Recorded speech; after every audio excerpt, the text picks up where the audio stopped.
What's going on, people? This is Gideon from Gideon Gaming.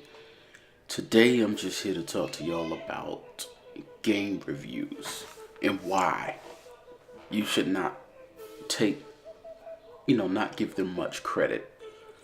Here's the first thing. Game reviews are basically just numbers. 9 times out of 10, people jump straight to the number. They don't care about what was said. They don't care about how that conclusion was reached. They don't care about any of that. All they care about is the number. What number did it get? What score did it get? 7.5, 7.8. It's a 10, it's a 9. But they never really read the actual review to see why it got that. That's my issue with it. We need to get away from the whole number system, because the number system isn't really benefiting the consumer. You give a game a 7.3. When it gets translated over to Metacritic's 100-point scale, it's going to be a 73.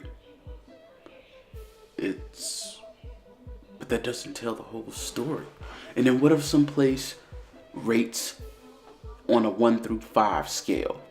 If you give something a 4 because it isn't 5 worthy, you just knocked it down 20 points and it's down to an 80. That isn't very beneficial. Now, let's also talk about paid reviews. Let's not act like it doesn't happen. It may not come across as, hey, here's X amount of dollars. Review this game well. Thank you. It's more so along the lines of, hey, we got a new game coming out. We need you to help build some hype. I want you to run this ad. I'm going to pay you this much to run this ad.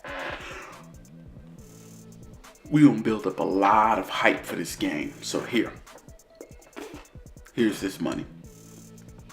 Then after that hype is built up and they pay for this, here's a copy for yourself. Go ahead and review it. Do you really think that reviewer is going to give them a crappy review after all the money they made? After the free game? No, they're not going to give that game a crappy review. They're going to give it a decent review. You ever notice how many games don't get reviewed under a 5? Now let's be honest, there are some bad games out there. Even Assassin's Creed, all those glitches. But you look at the score, you would think, oh, well, this is fine. There's been so many Assassin's Creeds with glitches. I think Unity was one of the most glitch-filled ones. But, pardon me, I'm a little tired here. But I had to get this off my chest. But it was skimmed through in reviews. They never deducted points for the game being broken. Let's look at now. Zelda, Legend of Zelda Breath of the Wild. I'm not going to say it's a bad game, but a perfect 10, it is not. Aside from that crappy art style, some of you people actually like that crap, but that art style was crappy. But aside from that, let's look at the frame rate dropping into the 20s on a brand new console in 2017. Frame rate drops to the 20s. That should never happen. Honestly, it should have been 60 frames per second, period. Like every game should be. But at least lock it at 30. They didn't even do that. It's 20 frames per second. But there was nothing knocked off for that. Why wouldn't you knock off some points for frame rate problems? If Sony did that, some points will come off. If Microsoft did that, some points will come off. But why not Nintendo? Why isn't Nintendo being docked for that? As it should be. Who knows? But they're paying a lot of money to market this game. They're paying these magazines, these media outlets. You notice all of them are advertising Breath of the Wild, but they reviewed it. Damn near perfect scores. I just find it funny. So why is it getting perfect scores?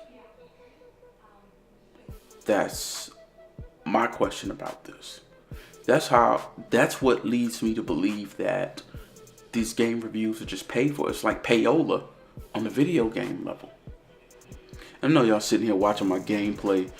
This is a racing game. I hate racing games, but I just threw something together on my PC to see what I can do. But yeah, I hate racing games, so I'm not going to be very good at it. But I digress. Back to the point. Why would someone give a bad review? Why would someone give a bad review to a game that they got for free and they were paid to advertise it?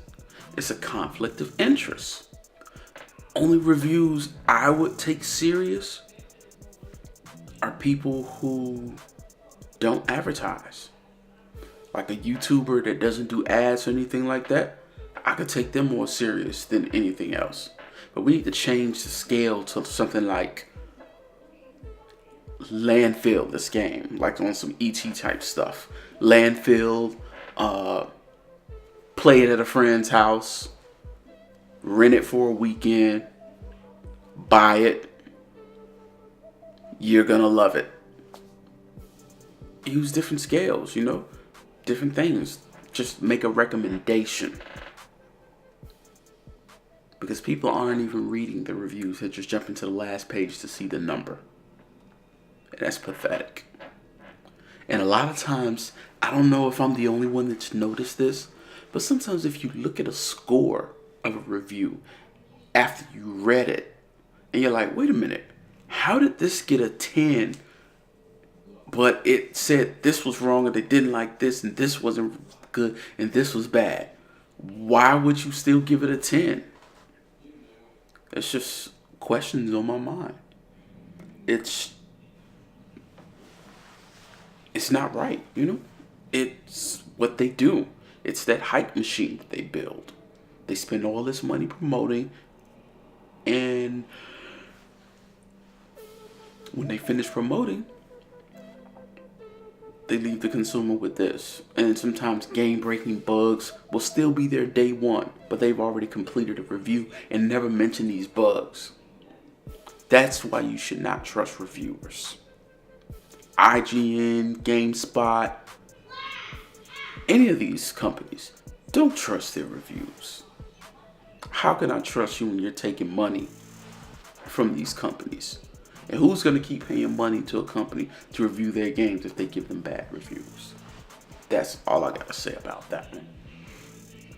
But what about you? How do you feel? Do you feel like reviews are a bunch of crap, or do you feel like reviews serve a real purpose? Should they be revised? Let me know in the comments, all right? Thanks for listening. Thanks for watching. I hope to hear from y'all soon.